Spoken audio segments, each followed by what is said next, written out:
Bonjour à tous et bienvenue dans cette nouvelle vidéo. Dans cette vidéo, vous allez découvrir l'environnement de Shopify. Alors pour ceux qui se sont inscrits, vous ne connaissez pas forcément la plateforme, alors je vais vous aider pour que vous compreniez un peu plus comment fonctionne Shopify et quelles sont les principales rubriques. Alors vous êtes sur la page principale de Shopify lorsque vous êtes sur l'accueil ici. Donc là, vous avez la possibilité d'ajouter un produit en direct ou bien personnaliser le thème, ou bien ajouter un nom de domaine. Donc le nom de domaine, c'est le nom de votre site web que vous pouvez acheter sur un hébergeur web qui va vous permettre de donner l'identité de votre site web. Alors la personnalisation du thème, ben, c'est pour rentrer dans le thème, modifier l'aspect de votre thème et ajouter un produit. Eh bien, c'est pour rajouter un nouvel article sur votre boutique. Donc nous sommes sur l'accueil. Euh, sur la partie commande. Alors ici, lorsque vous aurez des ventes, vous avez trois rubriques, toutes les commandes, commandes préliminaires et panier abandonné. Alors toutes les commandes, c'est ici que vous allez voir toutes les commandes passées par vos clients. Donc vous aurez un historique de toutes les commandes passées, ce qui vous permettra de les exporter si vous voulez les sauvegarder, ou revenir sur une commande si un client souhaite l'annuler et être remboursé. Vous avez ensuite les commandes préliminaires. Alors pour être honnête, moi je ne l'ai jamais utilisé. Mais en fait, lorsque vous avez un business physique, vous avez la possibilité de créer des commandes et des factures directement dans l'application Shopify manuellement. C'est-à-dire que par exemple, un client vous appelle pour une commande par téléphone, et bien vous allez pouvoir créer une commande avec l'article qu'il a commandé en manuel sans que le client ait à aller directement sur le site. Alors ici, c'est hyper important, ce sont les paniers abandonnés. Donc vous savez qu'il y a des gens qui vont venir sur votre site, il y aura des visiteurs. Parmi les visiteurs, certains vont acheter, mais d'autres vont juste ajouter au panier. L'avantage, c'est que vous allez pouvoir relancer vos clients, vos futurs clients, vos prospects, pour pouvoir les faire acheter. Ici, vous êtes sur la catégorie produit. Donc, ici, en gros, vous pouvez ajouter un produit. Donc, j'irai plus en profondeur dans notre vidéo pour expliquer comment ajouter un produit et les paramètres liés en fait à une fiche produit. Vous pouvez également transférer des stocks. Donc, si par exemple vous avez différents endroits où vous stockez vos produits, et donc là vous n'êtes plus dans du dropshipping mais vous êtes dans du business en dur. Si vous avez différents stocks et que vous vouliez transférer informatiquement une partie de votre stock d'un lieu de stockage A vers un lieu de stockage B, vous avez la possibilité de transférer vos stocks par des mouvements de transfert. Vous pouvez également gérer vos stocks. Donc en gros, vous faites un inventaire physique de vos produits et vous apercevez qu'il y en a trop ou pas assez par rapport à l'informatique. Vous pouvez donc en gros gérer votre propre stock et gérer vos niveaux de stock lorsque vous recevez des nouveaux produits que vous avez achetés par exemple sur AliExpress ou bien chez un autre fournisseur en France. Et bien vous réceptionnez la marchandise et vous pouvez l'intégrer dans votre Shopify en faisant des mouvements d'entrée de stock. Ici vous pouvez gérer les collections. Donc, qu'est-ce qu'une collection? Eh bien, par exemple, si vous traitez d'une boutique sur des animaux, hein, pour pas être original, eh bien, imaginons que vous êtes sur uniquement une collection de produits pour les chats, eh bien, vous allez créer une catégorie chat. Si vous voulez ajouter une nouvelle collection pour les chiens, eh bien, vous allez créer la collection chien. Ça vous permettra en fait de structurer euh, vos produits en fait à travers différentes collections et ça vous permet aussi d'être plus logique au niveau de la structure de votre site. Lorsque vous allez créer des collections, vous allez donc en fait avoir la possibilité ensuite de donner à l'internaute euh, l'accès à une collection ou à une autre. Alors les cartes cadeaux c'est hyper important, hein, ça fait partie des techniques marketing. Par contre il me semble que normalement vendre des cartes cadeaux vous ne l'avez pas sur tous les forfaits Shopify, hein. Le premier forfait démarre, il me semble, à 29 $. Le plus haut forfait est à 299 $ le mois, mais je pense que les cartes cadeaux, si ça n'a pas changé, ça permet justement euh, de donner en fait des cadeaux à vos clients pour les fidéliser. Ici, un peu comme les commandes, vous allez retrouver la liste des clients qui ont passé commande chez vous. Alors à quoi ça peut servir? Ben, dans un premier temps, à exporter cette liste de clients sur un fichier Excel en CSV ou en .xls, où ça vous permet également euh, d'utiliser une base d'email, puisque dans les contacts clients, vous allez avoir des informations comme le nom, le prénom, l'adresse, mais aussi l'adresse email, peut-être aussi le numéro de téléphone, et ça va vous permettre en fait de démarrer des actions marketing. Par exemple, créer euh, un message par email à travers une campagne d'email pour pouvoir relancer vos clients, ou bien les prévenir d'un nouveau produit que vous avez intégré sur votre boutique en ligne, ou encore des solutions comme Facebook. Vous allez pouvoir créer des audiences similaires à partir d'un fichier client, puisque Facebook est capable, à partir d'une liste email, eh bien, d'aller chercher des gens similaires à ces personnes qui ont acheté sur votre site pour pouvoir vous proposer encore une audience plus efficace, plus précise. Alors ici, je pense que pas mal de gens reconnaissent ce tableau de bord. Pourquoi? Puisqu'on voit beaucoup de screenshots sur YouTube lorsque des gens font d'énormes chiffres d'affaires. Vous avez en fait ici l'analyse de toutes les données de votre site. Tout ce qui se passe sur votre site est retranscrit sur ce tableau de bord. Ici, vous avez par exemple l'ensemble des ventes sur une période donnée. Donc par exemple, ici on voit que du 4 au, du 4 au, du 4 août en fait de 6h à 18h ici il n'y a aucune vente, ce qui est normal puisque c'est une boutique test. Vous avez ensuite le nombre de visites sur votre boutique. Le taux de clients récurrents, ça correspond en fait au nombre de clients qui sont venus sur votre site et qui reviennent une seconde fois minimum sur votre site. Donc par exemple, si vous avez un taux de 5%, c'est-à-dire que 5% des clients qui ont acheté chez vous reviennent sur votre site. Alors ici, c'est hyper important de comprendre cette fenêtre, le taux de conversion de la boutique en ligne. Ça vous permet de mesurer l'efficacité de vos actions marketing et de voir en gros ce qui se passe en fait entre les différentes étapes de votre tunnel de vente.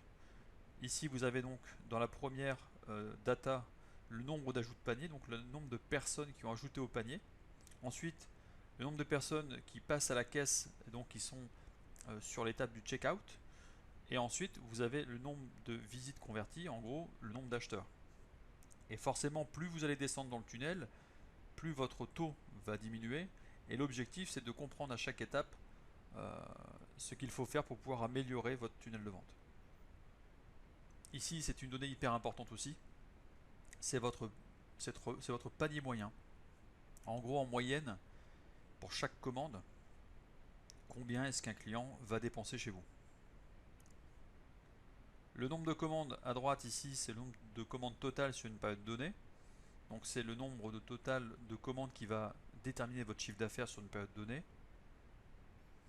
Ensuite, vous allez retrouver d'autres caractéristiques. Alors je ne dis pas qu'ils sont moins importantes, mais sur lesquelles vous allez peut-être passer moins de temps. C'est d'abord le best-seller. Quels sont les produits qui sont les plus vendus? Là, vous allez retrouver, ça c'est important, le nombre de visites, mais par type de trafic. Par exemple, est-ce que les gens viennent du trafic Facebook, Pinterest, Instagram, Snapchat, ou encore est-ce qu'ils viennent directement par une ressource de recherche directe sur le moteur de recherche Google? Ici en fait c'est le nombre de visites réparties sur les différents emplacements. En gros, est-ce qu'ils viennent d'un laptop, est-ce qu'ils viennent d'une tablette, d'un téléphone? Alors ici, je vous dis peut-être une bêtise, on va quand même vérifier.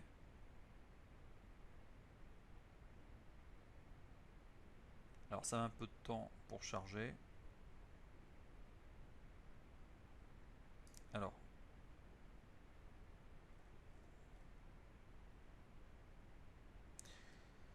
Alors, c'est plutôt à droite par type d'appareil. Donc en gros, en fonction du nombre d'appareils que l'utilisateur va utiliser pour pouvoir aller sur votre site, vous allez avoir en fait une répartition des visites par type d'appareil.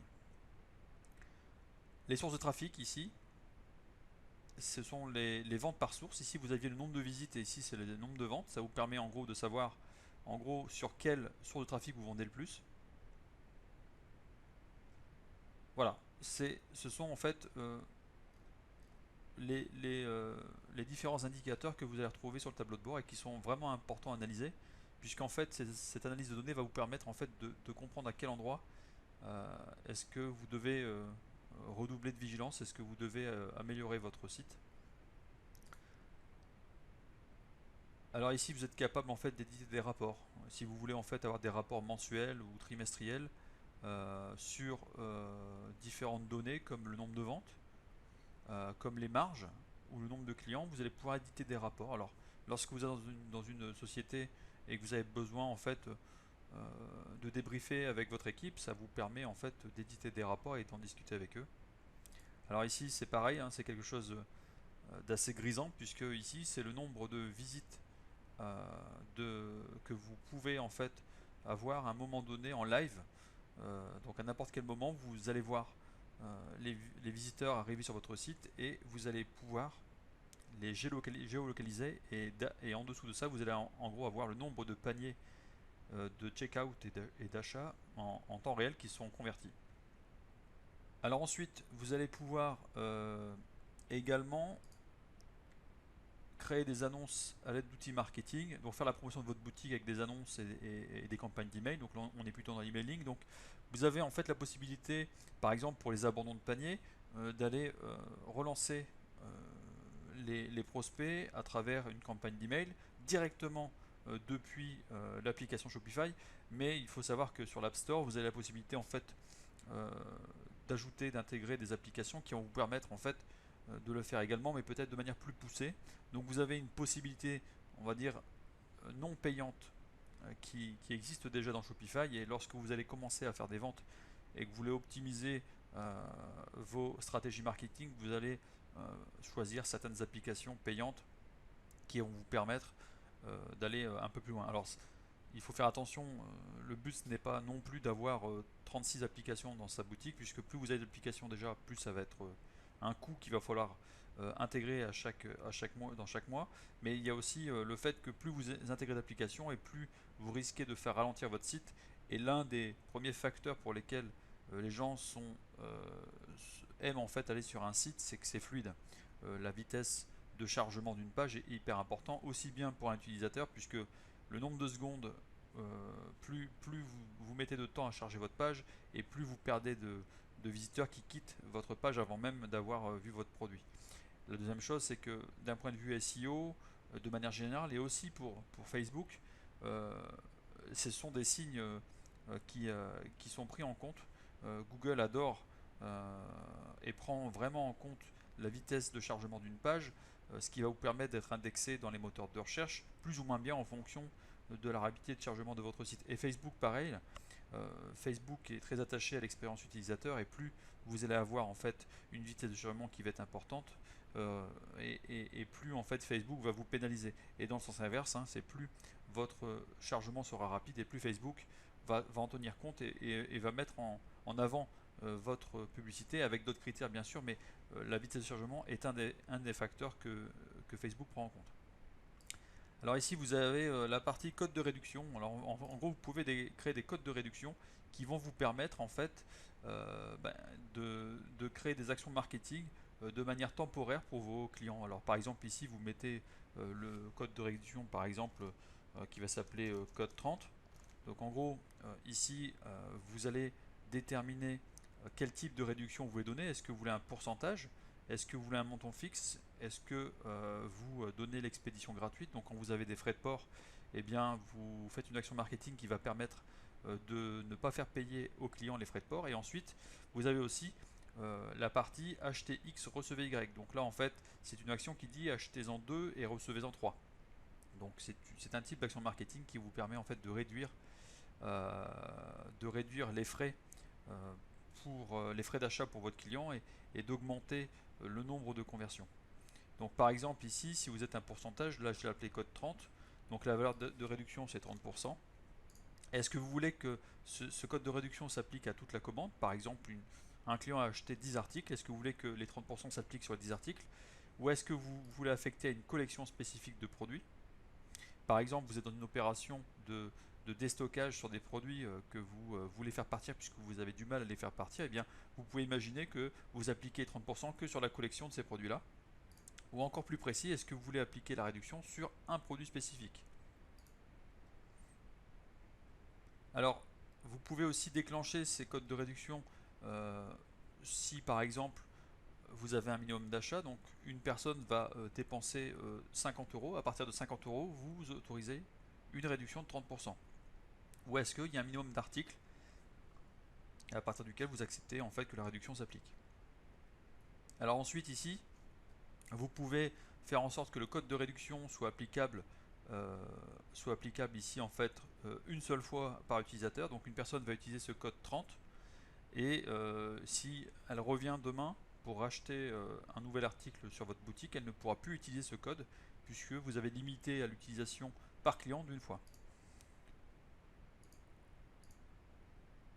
Alors ensuite, si vous voulez plus qu'une fois, vous pouvez donc en gros ici, par exemple, dire 3 fois, et dans ces cas-là, chaque utilisateur pourra utiliser 3 fois ce code. Et si vous mettez rien du tout, eh bien ça veut dire que le code que vous avez mis en place, le code 30, sera applicable pour tous les clients de manière illimitée. Alors je vous déconseille de le faire puisqu'en fait, déjà la réduction sur des produits euh, sur la législation française, vous n'avez pas le droit d'avoir un code de réduction toute l'année, hein. Ce sont des périodes bien spécifiques lors de la période des soldes. Donc, et puis d'un point de vue performance, si vous systématiquement, si vous acceptez que vos clients toute l'année puissent utiliser le code 30, eh bien quelque part, ce serait mieux dans ces cas-là de baisser vos produits de 30% et d'appliquer des réductions de manière beaucoup plus de manière beaucoup moins fréquente. Alors ici, je vais faire annuler, quitter la page. Voilà. Alors ici, vous vous retrouvez en fait sur l'App Store. Donc, vous pouvez donc visiter l'App Store de Shopify et aller sélectionner des applications qui vont vous permettre de débloquer d'autres fonctions que vous n'avez pas de façon native chez Shopify. Alors, par exemple, vous tapez le nom d'une application, donc Oberlo pour ne pas le citer, voilà. Donc ce qui se passe, c'est que vous pouvez donc en cliquant sur l'application l'intégrer dans votre store. Euh, vous pouvez aussi sélectionner des applications selon certains types, selon la nature. Donc vous avez ensuite sur la page principale euh, les applications qui sont les plus tendances, on va dire, les solutions marketing, des applications créées par Shopify.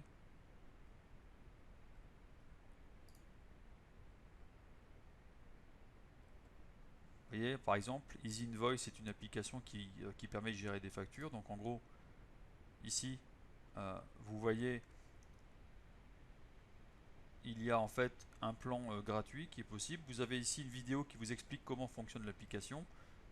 Et puis, si vous ajoutez l'application,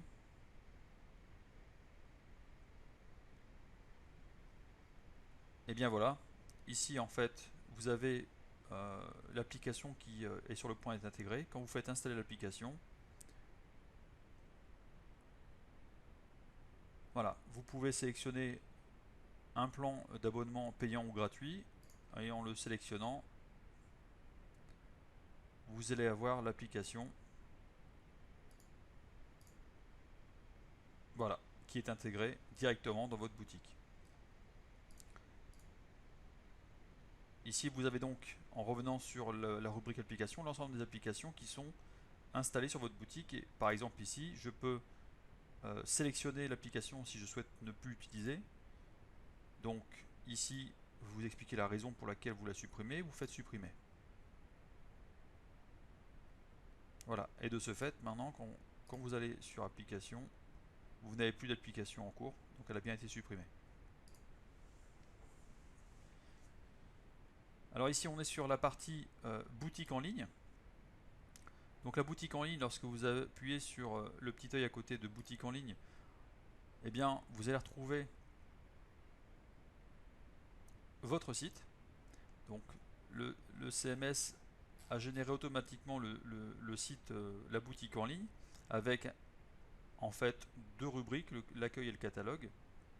Vous avez ici en fait une zone, un slider où vous allez pouvoir mettre une photo pour créer une identité visuelle de votre site, et puis Ensuite, vous allez pouvoir organiser votre site comme vous le souhaitez. Là, en fait, c'est la présentation par défaut de Shopify. Mais ce qu'il faut savoir, c'est que vous allez pouvoir donc la modifier. Par exemple, ici, vous êtes sur le thème actuel début, mais vous allez pouvoir changer de thème. Ici, vous pouvez en fait modifier le code, modifier la langue, importer un fichier thème si vous changez de thème et si c'est un thème payant, vous pouvez dupliquer, vous pouvez même renommer. Voilà. Vous avez la possibilité donc sur thème, si je vais sur la boutique en ligne et sur le thème, donc si on fait personnaliser le thème par exemple,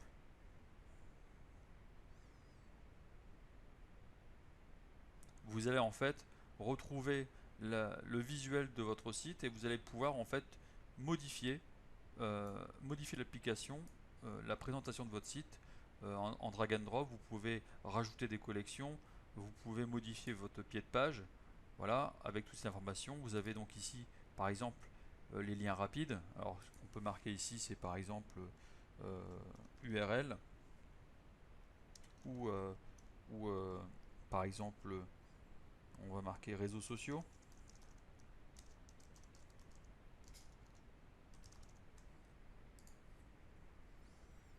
Ici, vous avez la possibilité de modifier systématiquement les titres de tout. Donc la newsletter, ici c'est marqué adresse email. Donc vous pouvez en fait tout modifier. Parlez votre entreprise, ici vous allez pouvoir mettre un titre. Qui sommes-nous? Voilà. Euh, voilà, la partie réseaux sociaux c'était ici. Vous allez pouvoir modifier l'ordre de votre pied de page. Vous allez pouvoir ajouter du contenu, par exemple si vous voulez ajouter du texte. Donc ici,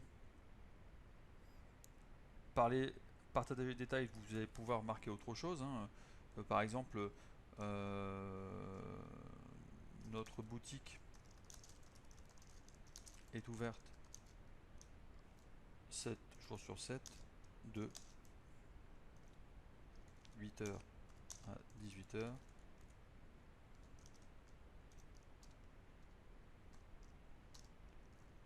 Et vous pouvez même peut-être indiquer votre numéro de téléphone.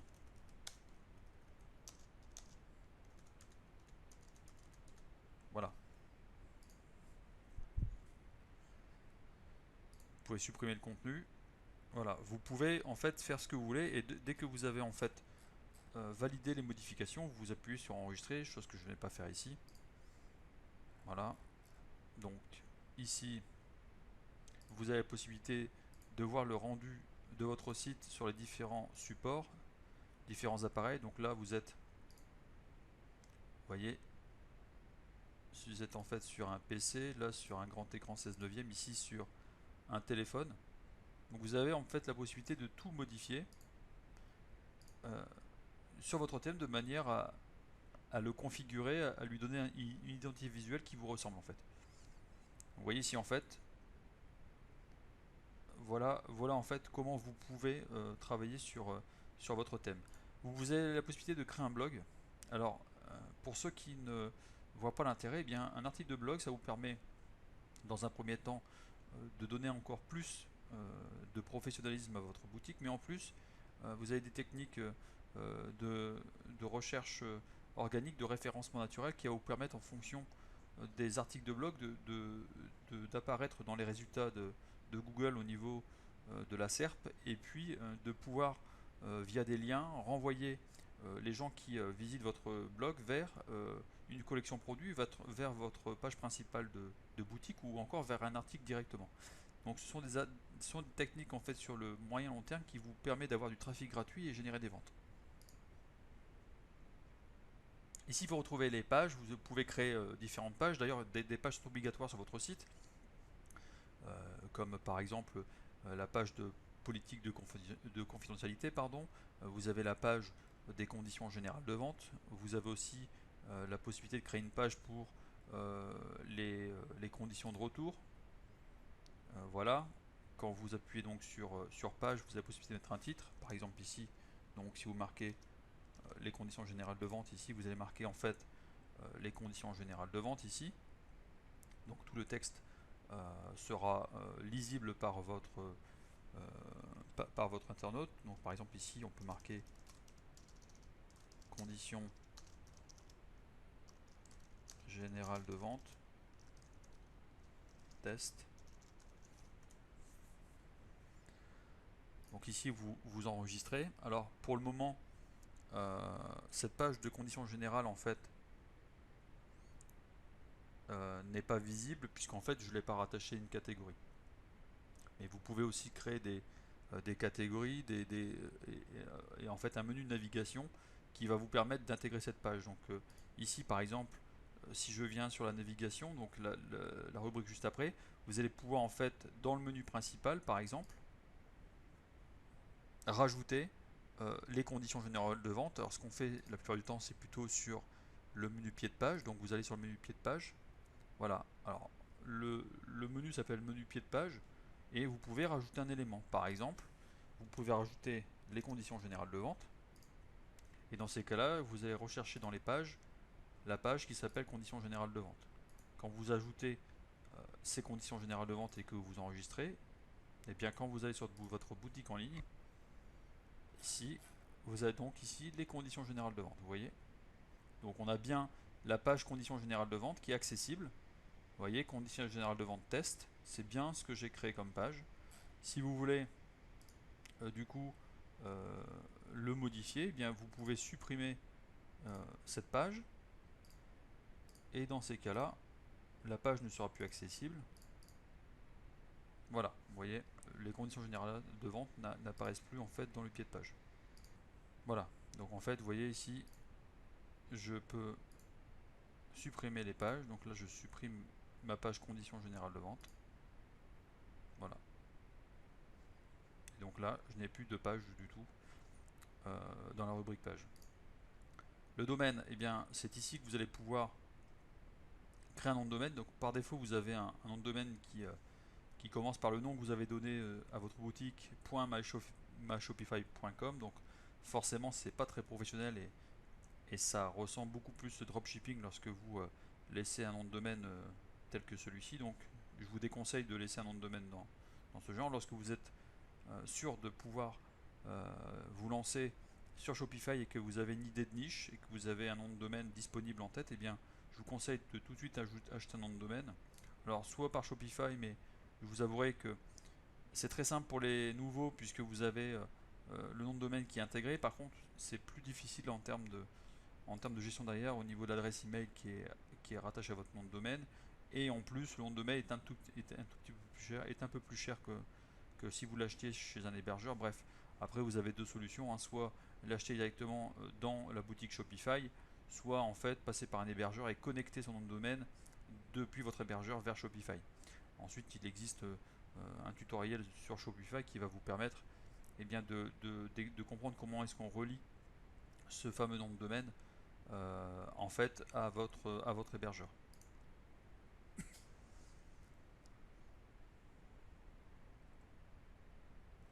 Alors ici, dans les préférences, vous allez pouvoir mettre un titre de la page d'accueil de votre site et ensuite une métadescription. À quoi ça sert? Eh bien, ça sert en fait à être référencé dans les moteurs de recherche, notamment celui de Google. En mettant un titre et une métadescription, vous décrivez en fait votre site et les visiteurs de Google qui vont venir par exemple taper un mot-clé en rapport avec votre boutique vont vous voir apparaître si vous êtes bien référencé dans la SERP de Google. Ici, vous avez la possibilité de rajouter le code de Google Analytics, en fait, l'application qui va vous permettre en fait de visiter l'ensemble des données de Google Analytics et de comprendre le comportement de vos utilisateurs, de savoir euh, de comprendre plus de données sur les sources de trafic provenant en fait de votre site web. Ensuite, vous avez forcément la possibilité d'ajouter le pixel de Facebook qui va vous permettre d'effectuer en fait un suivi du comportement de vos acheteurs et de créer des publicités adaptées. Ici, c'est votre mot de passe. Donc, tant que votre boutique est en mode, on va dire, création, il faut laisser ce mot de passe et ce mot de passe vous permet en fait d'éviter que des personnes qui viennent sur votre site puissent acheter.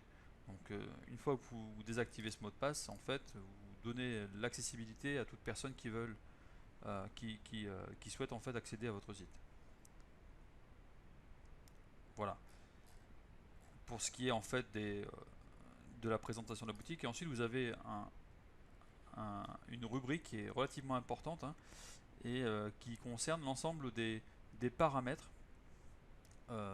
qui sont obligatoires pour pouvoir démarrer votre site. Alors vous avez le menu général. Bon, en fait, le menu général, c'est plutôt en fait votre adresse email, vos coordonnées, etc. Ensuite, vous avez ici la possibilité de connaître l'emplacement. Là, c'est votre compte et les autorisations. Si vous voulez autoriser un employé à accéder à votre plateforme, à votre boutique, mais vous pouvez restreindre l'accès à différentes fonctions du magasin pour un employé. Par exemple, si vous voulez que quelqu'un soit capable d'ajouter des produits, mais de ne pas modifier le thème, et bien vous donnez un accès à la modification des pages produits pour pouvoir ajouter des produits ou peut-être modifier des produits. Ensuite, vous avez ici la possibilité d'intégrer les différents fournisseurs de paiement. Donc vous avez les deux plus connus, hein, PayPal, et ensuite dans les fournisseurs tiers, vous allez retrouver différents fournisseurs de paiement, hein. Vous en avez énormément. Voilà. Par contre, le plus connu, c'est Stripe, et la plupart du temps, c'est ce qu'on utilise en fait quand on crée une boutique en France, par exemple. Ici, vous avez la saisie des paiements qui vous permet de savoir si vous voulez accepter en automatique le paiement par carte bleue d'un client, ou bien si vous autorisez le paiement en mode manuel, c'est-à-dire qu'il faut revenir sur la boutique pour l'autoriser, mais je trouve ça très lourd. Mais si ça a été créé, c'est qu'il y a certainement une raison. Vous avez donc la possibilité de créer les cartes cadeaux ici, de paramétrer les cartes cadeaux. Vous pouvez ici gérer la partie facturation. Donc ici c'est la facturation de votre compte Shopify par rapport à l'abonnement. Si vous avez besoin d'une facture pour la gérer dans vos documents de comptabilité. Vous avez ici la partie checkout et passage à la caisse.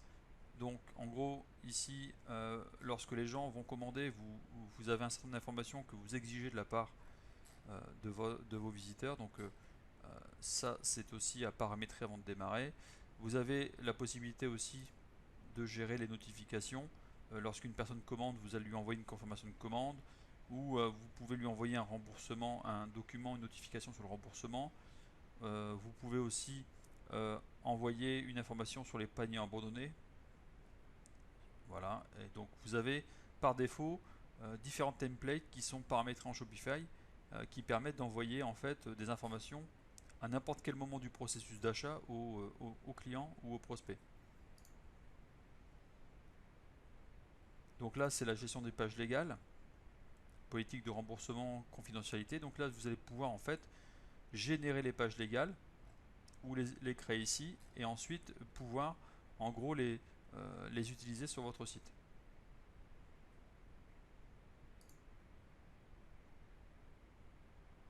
Ensuite, vous avez possibilité de gérer vos expéditions. Donc ici, vous pouvez déterminer des frais d'expédition payants ou gratuits en fonction des zones. Vous pouvez donc créer une zone pour la France ou pour tous les pays francophones. Vous pouvez affecter un prix en fonction d'un montant de commande. Vous pouvez affecter un prix en fonction d'un poids.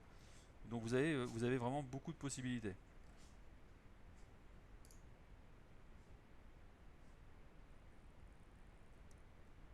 Voilà. Et ensuite, ici, vous pouvez gérer les taxes. Donc en gros, vous gérez les taxes et la fiscalité en fonction de votre statut. Si vous voulez, par exemple, percevoir, capter en fait la TVA sur les ventes, puisque si vous n'êtes pas entrepreneur, vous devez en fait récolter la TVA sur les ventes pour pouvoir la reverser à l'État.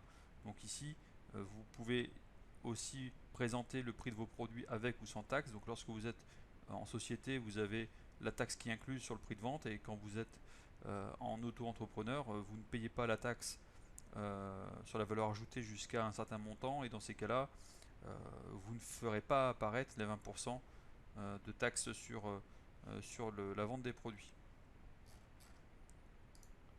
Donc voilà pour une présentation assez générale du dashboard, du tableau de bord de Shopify.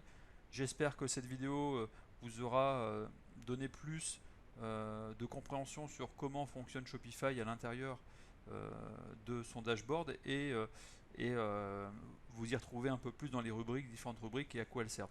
Donc n'hésitez pas à poser des commentaires si vous avez des questions en fait à propos de Shopify, des rubriques, si vous voulez que je fasse d'autres vidéos plus poussées sur comment gérer les différentes rubriques de Shopify. N'hésitez pas à liker cette vidéo, à la partager. J'espère que vous avez apprécié cette vidéo et je vous dis à très bientôt. Ciao.